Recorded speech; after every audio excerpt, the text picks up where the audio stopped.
612년, 지금으로부터 약 2400년 정도 됐죠. 612년 7월에 저희가 잘 아는 살수대첩이라는 것이 있었습니다. 이 살수대첩은 이제 고구려와 수나라가 이제 전쟁을 했던 것이죠. 그런데 이 을지문덕 장군이 계산을 해봤을 때 상대방은 정예화된 부대 30만 명, 정확하게 30만 5천 명, 역사에 남아있는 기록은 30만 5천 명이고 고구려 군대는 10,000명이었고 도무지 싸움이 되지 않는 그 계산에 사실 포기하는 것이 맞았는데 그는 포기하지 않고 지형을 살피고 주변을 살피면서 엄청난 기적적인 작전을 이제 계획했죠. 바로 살수대첩, 물로 쓸어버리는 것입니다. 근데 그 물로 쓸어버리는 작전을 하기 위해서는 몇 가지 이제 요소들이 있는데 급조된 댐이 필요하고, 그러니까 이 강물이 필요한데 그걸 막아야 되고, 막았을 때 그 적들이 그 말라 있는 땅 가운데로 들어와야 되는 이 두 가지 조건이 있어요. 그러니까 만들어야 되는 수고가 있지만 다 만들어놨는데 안 들어오면 그냥 지는 거예요. 힘만 빼고. 그러니까 이게 모든 것들이 다 맞아야 되는 상황 속에서 그는 일종의 도박을 한 거죠. 그런데 이 과정을 그가 확신 가운데 지나가면서 이 전투가 이루어졌는데 결국은 이제 저희가 이걸 일반 은총이라고 부르는데 하나님의 이제 그들이 저기 준비된 곳으로 들어왔어요. 그러니까 이제 물론 이제 저희를 올 거라는 확신도 갖고 있었겠지만 이제 이런 역사를 주관하신 하나님께서 이제 그쪽으로 인도하신 거죠. 그래서 30만 5천 명, 원래는 100만이 넘는 군대인데요.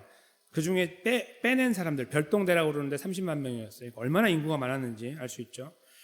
그들이 들어와서 꼭 그 강가에 서는 순간에 위에서 그 뚝을 텄죠.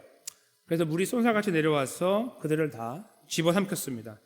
근데 얼마나 강력했냐면 30만 명이 다 죽었어요. 30만 2,300명이 죽었어요. 정확하게 따지면. 그러니까 30만 5천 명이 왔는데 30만 2,300명이 죽고 2,700명만 살았어요. 그리고 그들은 싸울 의지가 없어서 도망가 버렸어요. 그래서 10,000명으로 30만 5천 명을 무찌르는 이런 기적 같은 역사를 만들게 됐습니다. 저희가 이런 거 이제 한국인으로서 역사를 배우면서 이야, 우리 조상이 이런 일이 있었구나 하고 굉장히 자부심과 긍지를 갖게 되잖아요.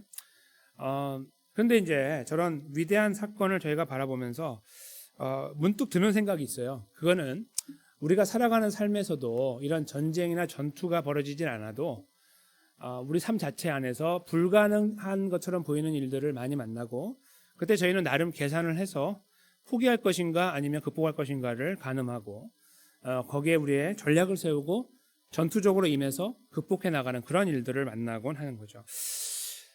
그래서 삶이 전쟁이라고 말하는 분도 계시잖아요. 전쟁과 같은 시간들을 지나간다. 그 말이 틀린 말이 아니라고 생각합니다. 동시에 그 삶에서 우리가 만나는 일들은 항상 불가능해 보이는 것은 우리를 불가능하게 만든다고 생각하지도 않습니다. 불가능해 보여도 극복할 수 있는 가능성을 찾아서 극복해 오신 분들이 여기 많이 계실 것이기 때문입니다. 이민의 삶을 살면서 빨리 포기해 버리면 더 지혜로워 보이는 그런 삶인데도 끝까지 이를 악물고 이가 없으면 잇몸으로 씹어가면서 걸어오신 가운데 이 자리에 있는 분도 계실 것이기 때문이죠. 우리는 불가능이라는 것을 그래서 많이 만나고 자주 만나고 살아가고 있는데 그것을 우리가 어떻게 대하고 극복하느냐에는 계산이라는 것이 필요하다는 걸 알게 됩니다. 즉, 나는 어떤 걸 만나도 다 이겨낼 수 있어요 라고 무대뽀로 덤비면 무너져요. 아무리 자기 의지가 강해도 다 나가 떨어집니다. 그러나 이것을 가늠하는 거예요. 저쪽은 10개고 나는 1개네. 9대 1이네. 10대 1이네. 이걸 먼저 보고 그럼에도 불구하고 그걸 극복할 수 있는 방법을 찾는 거. 그런 다음에 무대뽀로 가는 거. 이것이 진짜 지혜로운 거죠. 계산하지 않으면 무너져요. 다 무너집니다. 계산하지 않으면. 살아보셔서 아시죠. 그렇죠? 오늘 저희는 이제 이와 비슷한 상황을 이제 만나게 되는데요. 본문 속에서 이것은 예수님께서 제자들에게 제자로 살아가는 삶을 말씀하기 위함이었어요. 그러니까 저희가 이 말씀을 이렇게 상고하다 보면 많이 와닿는 부분들이 있는데 그것을 저희가 우리 삶으로 끄집어 내릴 때에 어떤 의미로 그것을 가져와야 하냐 하면 우리가 예수님의 제자라는 조건 속에서 가지고 와야 됩니다. 다시 말씀드리면 이 말씀을 저희가 깊이 이렇게 상고하는 가운데 우리가 예수님의 제자라는 확신을 가지면서 이 말씀을 읽어내야 된다는 것입니다. 그렇지 않고 읽을 때에는 우리를 혼동스럽게 만들고 우리 삶이 더 약하게 만들어요. 주저앉게 만들어요. 저는 여기 계신 모든 분들께서 우리가 예수님의 제자라는 확신을 갖는 가운데 그 감사한 마음으로 이 말씀을 대했으면 좋겠습니다. 그리고 예수님은 우리들에게 어떻게 우리 삶을 걸어가기 원하시는지 그 간절함을 이 말씀 속에서 함께 읽어냈으면 좋겠습니다. 예수님의 주변에 예수님을 따르는 사람들이 많았다는 것을 25절을 보면 알 수 있고요. 많은 무리가 예수님과 함께 이렇게 움직여 나가고 있었다는 것을 알게 됩니다. 12명 말고 예수님을 저기 갈릴리 지역부터 따라왔던 많은 여인들 말고도 중간중간에 기적을 보면서 예수님 한번 믿어보면 횡재할 것 같아서 따라가는 사람들이 많았다는 말입니다. 따라다니면 먹을 거 굶지 않으니까, 아프면 낫게 하니까, 한번 따라가면 손해볼 거 없을 것 같으니까, 어차피 나라는 식민지고 미래도 없는데 저런 영웅이라도 좀 붙잡고 가면서 나라도 좀 입에 꿀칠하며 살아가는 것이 차라리 지혜로운 거 아니냐 하고 따라가는 사람들이 굉장히 많았다는 말이죠. 그들을 바라보면서 예수님께서 26절에 그들이 생각할 수 있는 기회를 주십니다. 자기 부모와 처자와 형제와 자매와 더욱이 자기 목숨까지 미워하지 아니하면 능히 내 제자가 되지 못한다. 이렇게 그냥 줄줄 따라다닌다고 제자가 아니라 제자의 모습은 이러이러해야 되는데 부모도 미워해야 되고 자기 아내도 자기 아이들도 결혼했다면 그리고 자기 형제들도 자기 자매들도 미워해야 된다. 이렇게 말씀하셨고요. 그 다음에는 어디까지 미워하냐면 자기 목숨까지도 미워해야 된다. 이렇게 강하게 말씀하셨습니다. 아마 대부분 떨어져 나갔을 것 같아요. 가다가 이게 무슨 헛소리야 하면서 그냥 물러나갔을 것 같습니다. 근데 거기다가 이것을 조금 다른 각도에서 쓰는 똑같은 말씀이지만 그 내용이 붙어 있어요. 27절에 누구든지 자기 십자가를 지고 나를 따르지 않는 자도 능히 내 제자가 되지 못한다.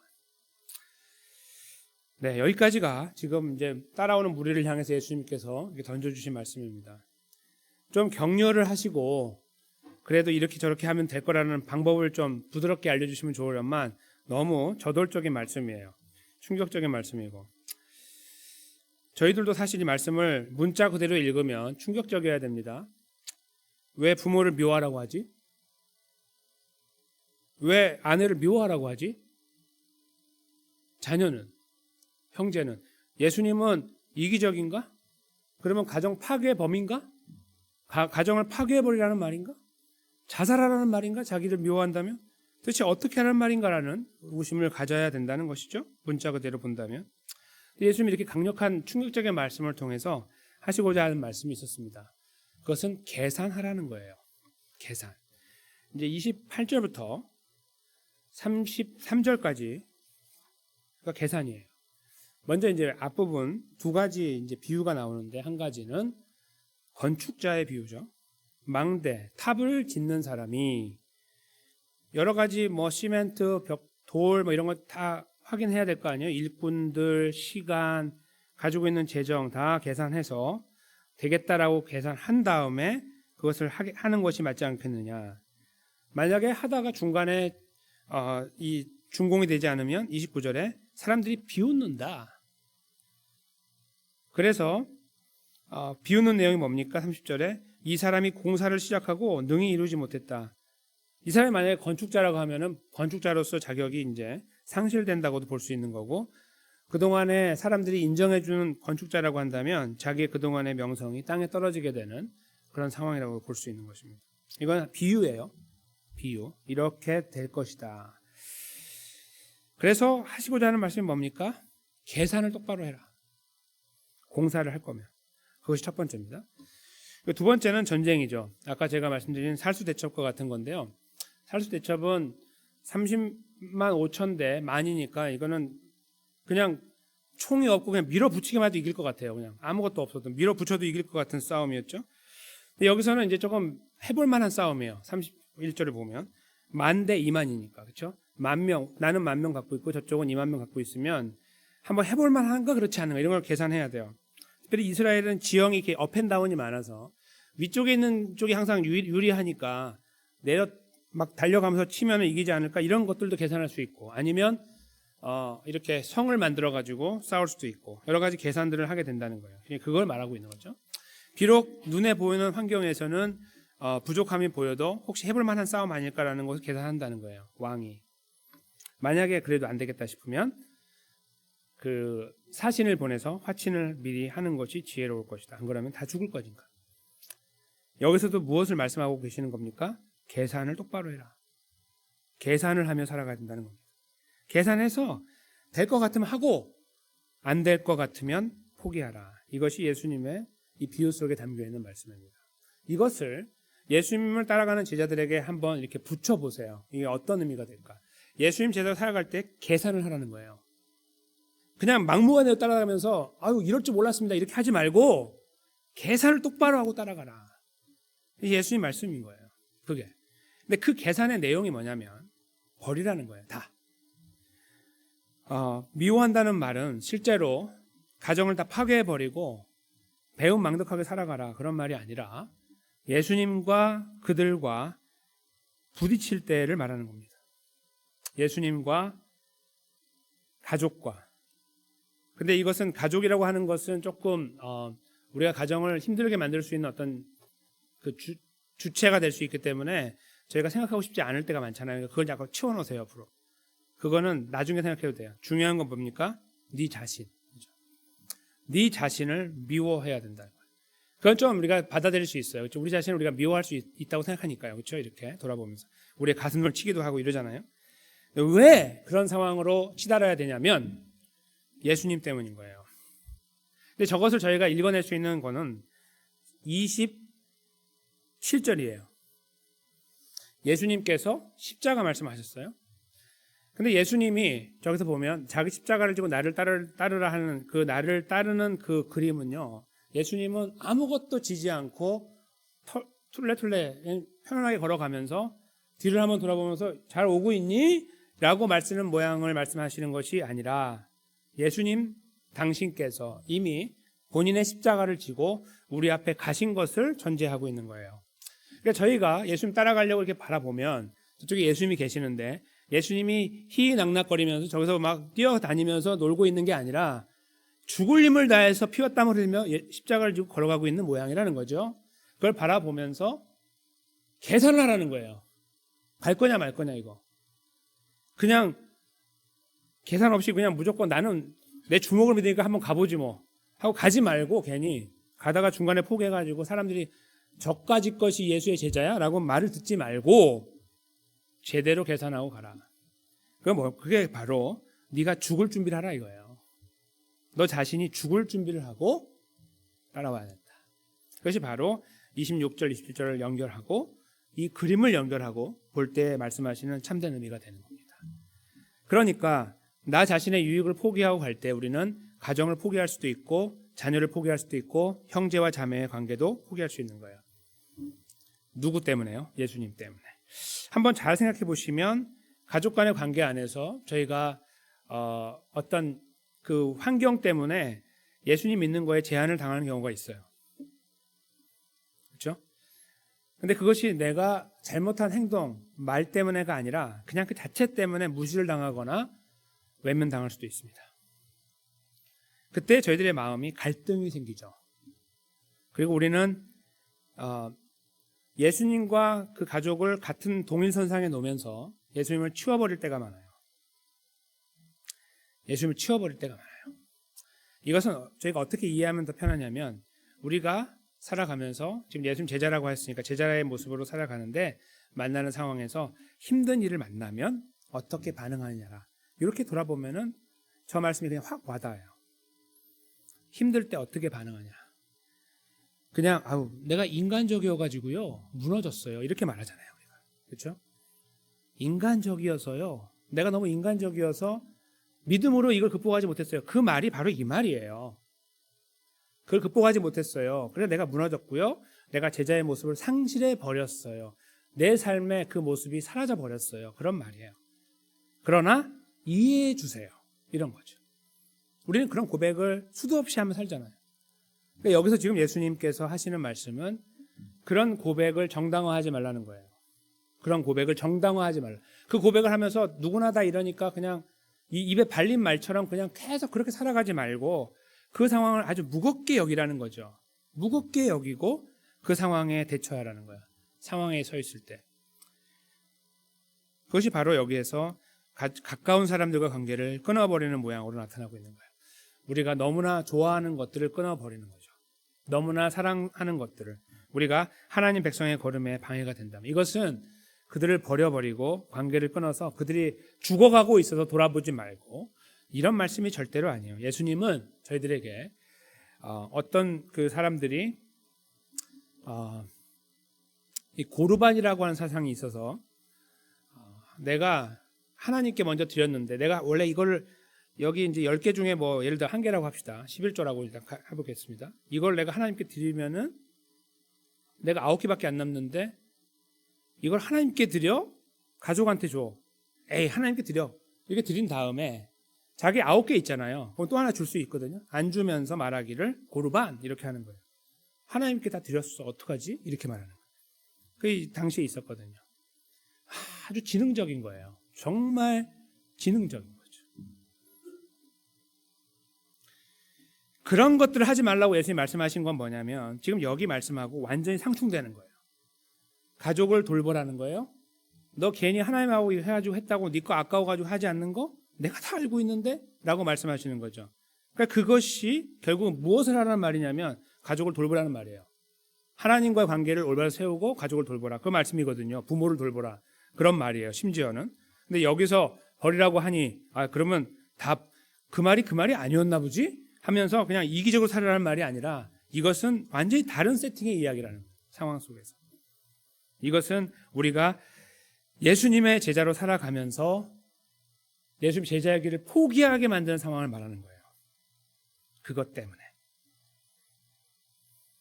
덜 사랑하고 더 사랑하고의 문제가 아니라 그것 때문에 포기하게 되는 것. 즉 마음이 끌려가지고 마음이 끌려서 어쩔 수 없지. 내 가족인데라고 하는 것이 나에게 그 핑계거리가 되는 거죠. 나름의 이 이유가 돼서 그 위에서 주님의 제자의 걸음을 걸어가는 것을 스스로 포기할 수 있는 상황, 그걸 말하는 거예요. 그런 상황이 얼마나 많을까요? 되게 많아요. 정말 많아요. 그런 상황들. 잘 생각해 보시면요. 굉장히 많습니다. 많은 부분에서 우리는 거기서 쉽게 타협합니다. 하나님은 차선이 되는 거예요. 먼저가 아니고. 여기 예수님을 대상으로 한다면 예수님은 저쪽에 차차선 저 뒤에 밀려 있는 거고 항상 내가 뭔가 내가 사랑하고 케어하는 것에 있는 거예요. 근데 그것은 그 케어가 아니고요. 사실 나 때문인 거죠. 그러니까 예수님께서 그 다음 마지막에 네 자신을 죽일 수 있어야 된다 이렇게 말씀하는 거예요. 그 모양은 바로 십자가를 지고 따라가는 겁니다. 거기에는 기쁨이 있을 수 있고 만족이 있을 수 있고 감사가 있을 수 있지만 글쎄요. 여러분들께서 경험하셨지만 그리스도인의 삶에는 그렇게 그런 좋아 보이는 것들은 별로 없어요. 제대로 걸어가는 분들은 별로 경험 못합니다.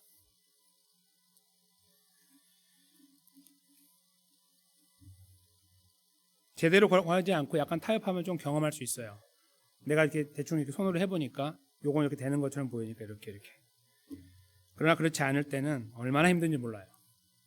예수님 그것을 분명하게 알고 계시니 십자가를 지고 저 앞에 서서 가시면서 너희도 그냥 톨레트를 걸어오지 말고 니네 거 지고 오라고 말씀한 거예요. 그게 제자의 삶이라고 말씀하신 거죠. 그런데 그것을 계산하라는 거예요. 즉 이거 쉽지 않다. 이게 정말 어렵다. 그것을 먼저 알고 따라오라는 거예요.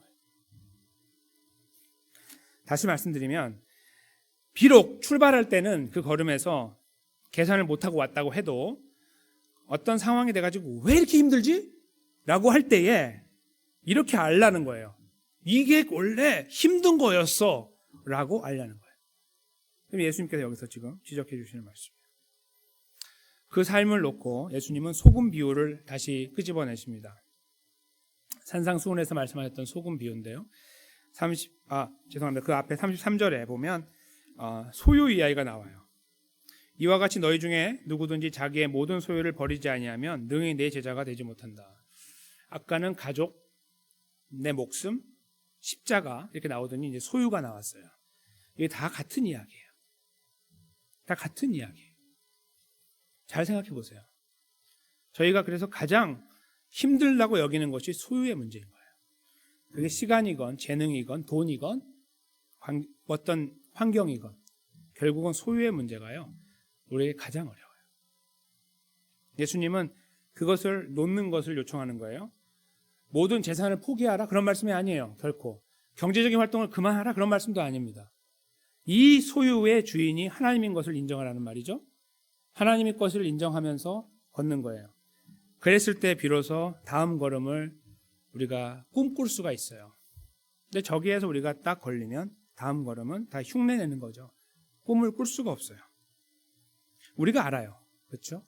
예수님이 이게 굉장히 중요한 말씀이라는 걸 알아서 이렇게 앞뒤로 앞부분하고 뒷부분 중에다가 계산하라, 포기하라 이걸 해놓고 중간에다가 예를 넣어놓은 거예요. 그런데 제일 마지막 부분에 마침표를 찍기 전에 하신 말씀은 소금 이야기인 거예요. 소금이 좋은 것이나 맛을 잃으면 무엇으로 짜게 하리로 이 말은 어떻게 회복되겠느냐 그런 말이에요. 원래는. 저게 좀 더 그렇게 번역이 되면 더 좋아요. 즉 소금인데 소금의 맛을 잃었어요? 그럼 어떻게 회복될 것이냐라는 말이에요. 회복이 안 되면 그런 말이에요. 35절에 땅에도 걸음에도 쓸데없어 내버리게 된다. 제대로 깊이 생각하고 들어라. 그런 말이죠. 귀가 있으면 들어라. 그 말은 아주 이거 정말 진지하게 받아들여야 된다는 말씀이에요. 그것이 예수님의 말씀입니다. 소금이 좋은 것이나 맛을 잃었다는 것은 저희들의 그 그리스도인들 중에 많은 분들의 오해의 말씀입니다. 어떤 분들은 우리가 소금이 되자 이렇게 주장하는 분들이 계시는데 그것은 완전 비성경적이에요. 우리는 소금이 될 수 없어요. 우리는 소금이에요. 그냥. 마태복음 5장 말씀을 통해 우리가 읽어나가는 내용 중에 예수님 우리를 제자들을 세상의 빛이다 세상의 소금이라고 말씀하셨죠. 그래서 우리가 빛과 소금이라는 걸 많이 쓰잖아요. 소금과 빛 이거 많이 쓰죠. 거기서 예수님이 말씀하시는 표현을 잘 들어보세요. 너희는 세상의 소금이 되어라. 이렇게 말씀했습니까? 아니면 너희는 세상의 소금이니 이렇게 말씀했습니까? 되라고 하신 적은 한 번도 없어요. 너희는 세상의 빛이 되어야 한다라고 말씀하신 적도 한 번도 없어요. 이렇게 말씀하셨어요. 너희는 세상의 빛이다. 이것은요 우리가 되라고 하는 거 뭔가를 돼야 된다는 말하고 완전히 다른 말이에요. 근데 많은 분들이 오해하시죠. 우리는 빛이 돼야 돼. 소금이 돼야 돼. 천만의 말씀. 원하지도 않고 요구하지도 않고 없어요. 성경에. 우리의 착각인 거예요. 예수님의 말씀이 이거예요. 소금인데 소금처럼 살아야지 라는 말씀이에요.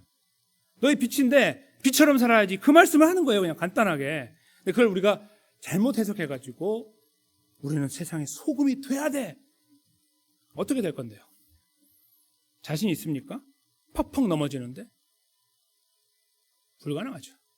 능력으로. 예수님이 이렇게 말씀하는 거예요. 산상수훈은 제자들을 향해 말씀하는 거예요. 마태복음 5장 6장은 제자들에게. 그러니까 아무나 지나가다 듣는 말씀이 아니에요. 이거 한번 들어보세요. 이 말씀 보세요. 팔복도 들어보세요. 팔복 너무 좋아 보이지 않아요? 그들에게 해당되는 말씀이 아니에요. 오직 하나님 백성들, 예수님 제자들에게만 주시는 말씀이에요. 그래서 너희가 복되다고 하는 너희가 8가지로 복되다고 말씀하신 거예요. 제자들을 향해서. 그 내용을 잘 들여다보면 너희가 제자가 되었니? 이렇게 말씀하시는 것은 한 군데도 없고 너희는 나의 제자이니 내가 너희를 소금으로 부르겠다. 내가 너를 빛으로 부르겠다. 너희가 소금이라면 어떻게 살아야겠니? 맛을 내야겠지. 짜야 될 것이지. 라고 말씀하시는 것이 그 다음 나옵니다. 더 이상 아무것도 없습니다. 너희가 빛이면 어떻게 해야 되겠니? 빛을 내야 되겠지. 빛을 내야 된다. 그거 말씀한 거밖에 아무것도 없어요. 너희가 빛을 안 내면 내가 너가 더 이상 빛이 아니라고 너의 신분을 빼앗아 버릴 거야. 너 소금 아니면 내가 너 소금 아니라고 내가 빼앗아 버릴 거라고 하지 않아요. 대신 사람들이 비웃을 거라고 말하죠. 어떻게요? 밟힌다고 말해요. 오늘 여기 나오잖아요. 땅에도 걸음에도 쓸데없어 내버린다. 마태복음에서는 사람들이 밟아버려. 오늘 본문에 나오죠. 건축을 하다가 실패하면 아유 저 바보 같은 사람 하고 하는 말, 그 비웃는 소리가 바로 이 말이에요. 니까짓 소금이야? 내가 하면 너보다 1000배는 잘하겠다 이렇게 말하는 거야. 니까짓 예수님의 제자야? 내가 왼손으로 해도 너보다 잘하겠다 이렇게 말하는 게, 그게 바로 소금이 밟히는 모양이에요. 여기서 예수님께서 소금의 비유를 끄집어내면서 이 연결고리를 만드시는 이유가 무엇일까요? 그리스도인의 삶, 예수님의 제자의 삶에 대한 무게를 말씀하고 싶은 거예요. 소금으로 존재하고 있을 때에 희생을 통해 짠맛을 내야 됩니다. 녹아야 되니까. 그렇죠? 그것을 거부할 때, 아까 27절에 나와 있는 십자가를 지고 가는 것을 거부할 때, 33절에 나와 있는 소유를 거부할 때, 소유를 버리는 것을 거부할 때, 우리 목숨을 아까워할 때 우리는 소금의 역할을 하지 못하는 거예요. 그냥 나 소금이야 라고 말만 하고 사는 거예요. 나 소금이에요. 사람들이 와서 맛을 보려고 하는데 맛이 나지 않아요. 비웃는 거죠. 인정하지 않아요. 그런 모습으로 우리가 여겨질 수 있음을 예수님 여기서 말씀하고 계시는 거죠. 그러므로 우리가 어떻게 살아가야 될지를 알려주는 거예요. 즉 나의 제자랍시고 저 뒤에 둘 따라오면서 내가 던져주는 거 받아 먹으면서 내가 손 얹으면 낫고 거기서 히히덕거리면서 따라오는 너희들, 그게 그리스도의 제자의 삶이 아니라 아주 어렵다. 계산 잘하고 와. 아주 어려운데 계산 잘하고 따라와야 돼. 이렇게 말씀하고 있는 거예요. 몸이 건조하죠. 좀 무겁고. 그러니까 계산만 잘하고 따라가야 되고 우리는 굉장히 소외된 존재처럼 여겨지게 됩니다. 무겁다고 여겨지게 되고. 오늘 본문에는 지금 담겨있지 않지만 예수님께서 아까 제가 그 소금의 비유 말씀하신 그 바로 앞부분에, 오늘 공교롭게도 우리 김용수 장로님께서 예배 시작하는 그 부분에서 예배로 부름하실 때 읽으신 내용하고 똑같은 내용이에요. 제가 이걸 저희가 읽으려고 갖고 왔네요. 하나님께서 이 말씀을 너무 강조하시기 원하셔서 그렇게 하신 것 같아요. 저희가 장로님 이거 읽어주세요 하지 않았거든요. 마태복음 5장 11절하고 12절 앞부분을 적어드렸습니다. 이 부분을 저희가 믿음의 고백을 담아 읽어냈으면 좋겠습니다. 시작. 나로 말미암아 너희를 욕하고 박해하고 거짓으로 너희를 거슬려 모든 악한 말을 할 때에는 너희에게 복이 있나니 기뻐하고 즐거워하라. 하늘에서 너희의 상이 큼이라. 아멘. 예수님이 하시고자 하시는 말씀, 만약에 오늘 본문의 뒷부분에다가 이 길을 생각하고 굉장히 심각하게 고민하고 있는 제자들을 향해서 만약에 한 말씀 더 하셨다면 바로 이 말씀을 하셨겠죠. 야, 너희들 있잖아, 다 포기하고 무너져 내리라는 말은 아니다. 내가 다 기억하고 있고 그러므로 하여 너희가 받을 상이 크다. 그래서 기뻐하고 즐거워하라. 역설적으로 말씀하고 계십니다.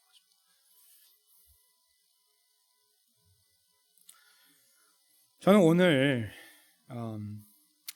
실버 선교회 헌신 예배를 맞이해서 말씀을 준비하면서 이것이 사실 실버 선교회 분들이 들으셔야 되는 말씀이라고 확신을 했고요. 첫째로는 또 우리 모두가 들어야 되는 말씀이라고 확신을 했습니다. 제가 제목을 맛 있는 헌신이라고 잡은 것은 딜리셔스가 아니에요. 야, 진짜 헌신 맛있지? 야, 먹어. 이런 게 아닙니다. 헌신은 정말 죽을 것 같이 힘들어요. 정말 힘들어요. 누군가 옆에서 나에게 박수를 보내줄 땐 조금 약간 괜찮을 수 있어요. 인정해주고 내 이름이 좀 이렇게 알려지고 그랬을 때 조금 잠깐뿐입니다. 금방 목마르고 메말라요. 배고프고. 경험해 보신 분들은 아십니다. 절대로 딜리셔스, 맛있지 않아요. 여기서 맛있는 헌신이라는 말은 헌신에는 맛이 있어야 된다는 거예요. 소금의 맛처럼. 즉 진짜를 갖고 있어야 된다는 거예요. 헌신 아무리 외쳐도 소용없어요. 진짜 헌신짝이죠. 그 헌신은 아무것도 아닙니다. 헌신이란 말은 그 단어가 한자어니까 이거 어려워가지고 무슨 말인지 모르겠는데 그냥 몸을 드린다는 말이죠. 뭐 이렇게 그냥 잘 이해를 못한다고 할지언정 그 삶에 맛이 있다면 오늘 예수님께서 원하시는 참된 제자의 삶이 그를 통해서 이루어지고 있는 거죠. 저는 그러한 의미에서 우리 실버선교회 그 지체분들 한 분 한 분이 헌신이라는 단어를 다시 한번 떠올리고 생각하는 이 시간에 나의 헌신에는 맛이 있는가를 돌아봤으면 좋겠습니다. 예수님께서 그렇게 간곡하게 외치며 강조하고 계시는 맛이 있어야 돼. 그것은 그림으로 치면 십자가를 지고 가고 있는 거야. 근데 그 그림을 보니까 내가 다 포기하고 발가벗겨져 가지고 십자가 지고 갔던 것처럼 그렇게 다 빼앗길 수도 있어. 심지어는 가족 관계도 그렇게 될 수 있어. 근데 그게 결국은 너 자신을 위한 것일 수 있는데 그것조차 다 포기하는 것일 수 있어라고 말씀하시는 예수님의 이 강조점을 읽어내면서 우리는 헌신을 다시 생각하게 되는 겁니다. 정말 내 삶에 맛이 있느냐 하는 겁니다. 내 삶에 그리스도의 맛이 나고 있느냐. 내 말은 어떠하고 내 행동은 어떠한가. 우리 안에서 이 부분을 깊이 고민하는 분들도 계십니다. 더러 계세요. 이렇게 보면 하나님의 말씀을 듣고 굉장히 고민하고 힘들어하며 씁쓸해하고 눈물 흘리고 아파하는 분도 계십니다. 그것은 저를 향한 눈물이 아니죠. 하나님을 향한 눈물이요. 하나님 아버지를 향해 은혜를 구하는 눈물이에요. 그런데요. 우리는 거기까지는 기도하며 갈 수 있는데 그 다음이 문제예요. 그렇죠? 그 다음이. 왜냐하면 그렇게 우리가 여기서 기도하고 삶의 현장으로 갔을 때 저 맛을 지켜나가는 것이 쉽지가 않기 때문이에요. 한두 번은 버틸 수 있는데 잽이 계속 날라오다가 어퍼커트가 한번 날라오면 그냥 나가 떨어집니다. 그리고 말해요. 저거는 이성원 목사 와도 안 돼 저거. 이렇게 말하죠. 저는 마찬가지예요. 우리가 더 강하게 쓰는 말 있잖아요. 외람된 말이지만 이거 예수님이 와도 안 된다고. 함부로 말하면 안 되는 말이지만 그렇죠? 누가 그래요? 예수님 십자가 지셨는데. 거짓말이에요. 그렇죠? 예수님이 오면 왜 안 됩니까? 되지. 우리가 못하는데 거기다가 덮어 씌워가지고 넘어가는 거죠. 맛을 잃은 헌신. 헌신인데 맛이 없어. 그렇게 되는 거죠. 주변이요. 그런 분들을 바라보면 만약에 제가 그렇다고 생각해 보세요. 제가 시온장로교회 목사입니다라고 말하면서 그렇게 막 다닌다고 생각해 보세요. 성도님들이 저 때문에 고개를 못 드실 거예요 아마. 그렇죠? 내가 그 교회 안 가요. 그 목사, 무슨 목사? 그 목사 때문에 내가 안 갑니다. 이렇게 되는 거예요. 오늘 본문에 비웃는다고 그랬잖아요. 계산을 똑바로 하고 너 목사자 똑바로 해. 똑바로 하라는 말씀을 듣고 이해하고 붙잡고 하나님 이거 정말 어려운데 해야겠습니다라고 주님의 은혜를 구하면서 가지 않으면 그냥 완전히 다 부서지는 겁니다. 이 웃음거리는요. 사실은 우리 자신을 향한 웃음이라서 척 쳐다보면서 어쭈 나를 위해 웃어? 나를 향해 웃어? 이렇게 우리가 화를 낼 수 있어요? 누가 웃으면? 그거는 아주 저급한 거예요. 저급한 거. 진짜 이게 지금 뭐가 뭔지 모르는 지금 상황인 거예요. 여기서 저 사람들이 누군가가 비웃고 있다면 그건 누구를 비웃는 거예요? 예수님이죠. 내가 예수님의 제자라고 이름을 갖고 살아가고 있으니 여기다 딱 이름표를 붙이고 살고 있잖아요. 예수님 제자라고. 그러니까 그 웃음은 누구를 향한 웃음이냐면 야 너를 제자로 삼은 그 예수는 도대체 뭐냐? 병신이다 병신 이렇게 말하는 거죠. 근데 그걸 우리가 듣고서 우리가 화를 내요. 어이 왜 나한테 화를 내 이렇게 되는 거죠. 완전히 그냥 어처구니 없는 상황인 거예요. 우리는 그런 상황 속에 빠지기가 너무나 쉬워요.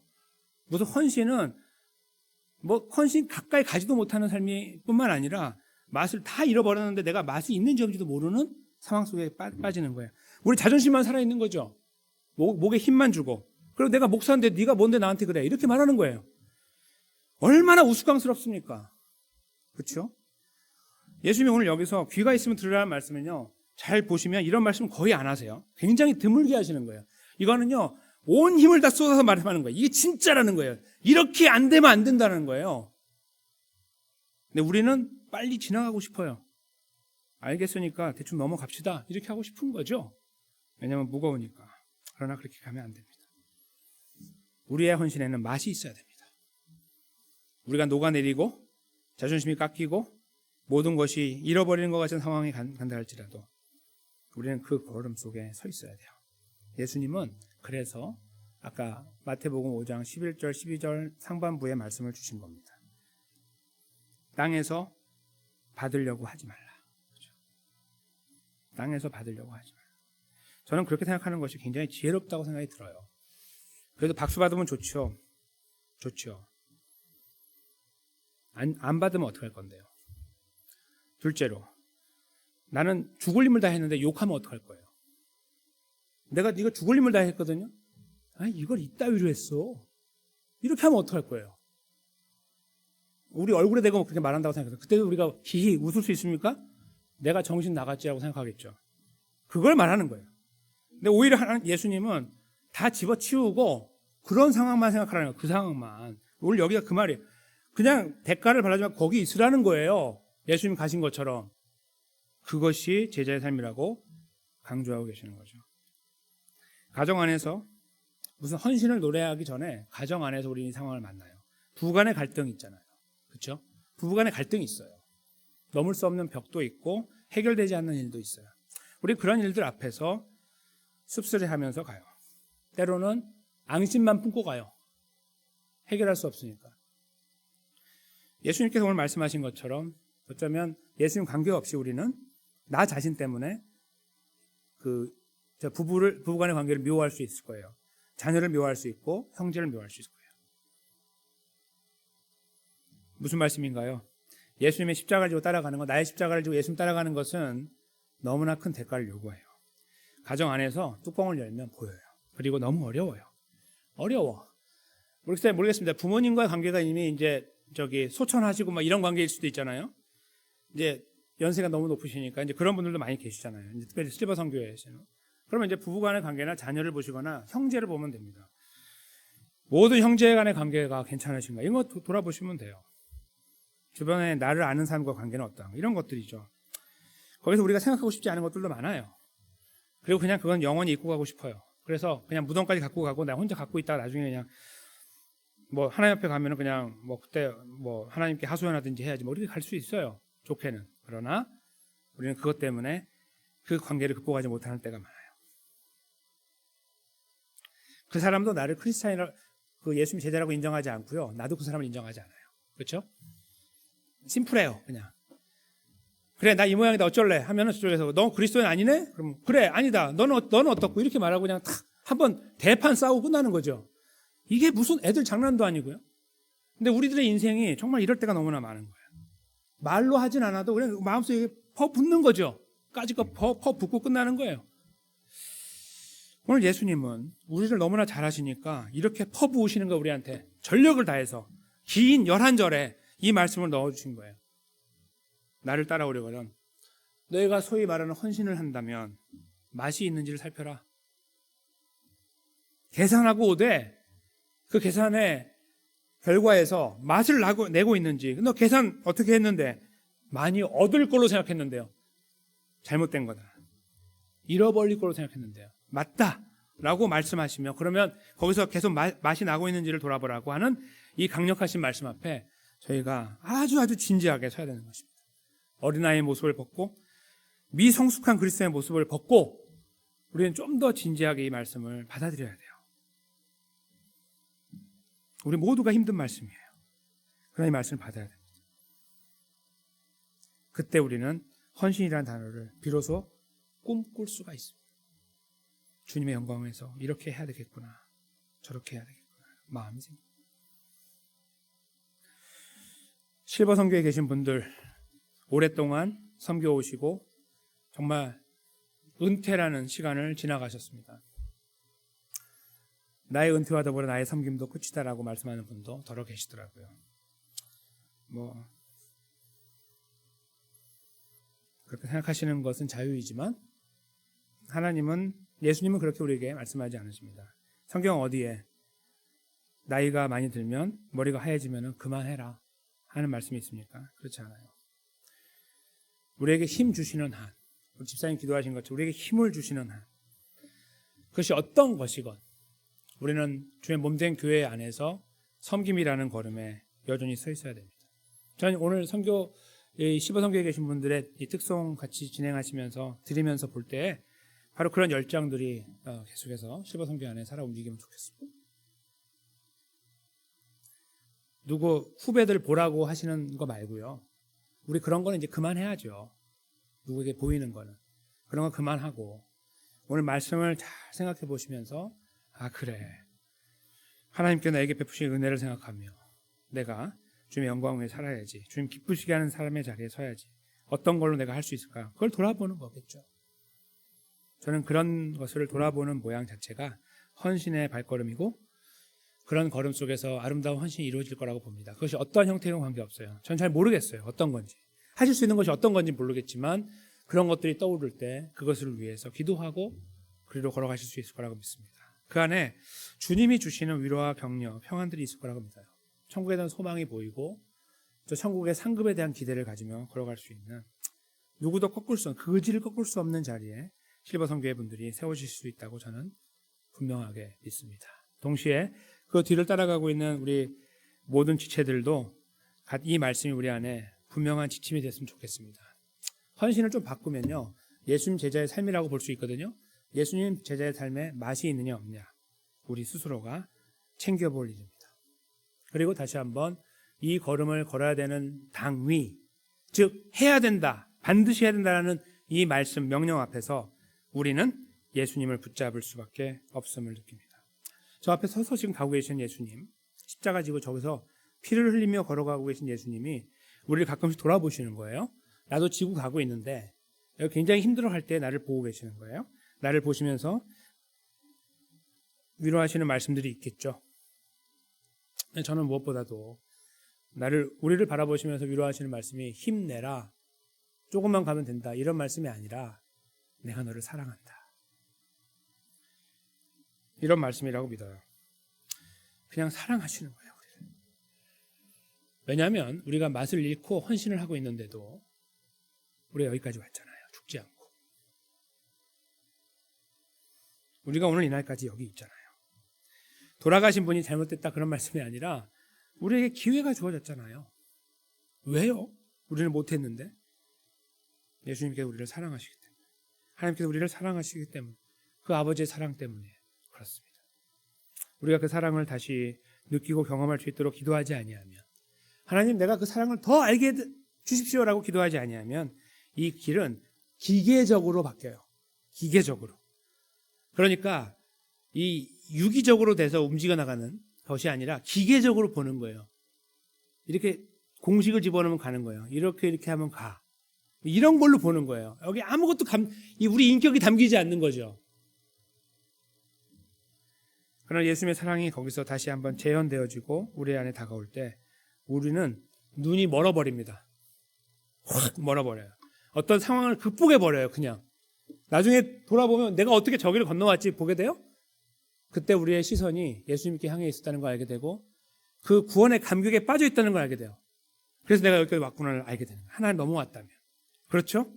바로 그 그림을 우리가 계속해서 그려나가야 돼요.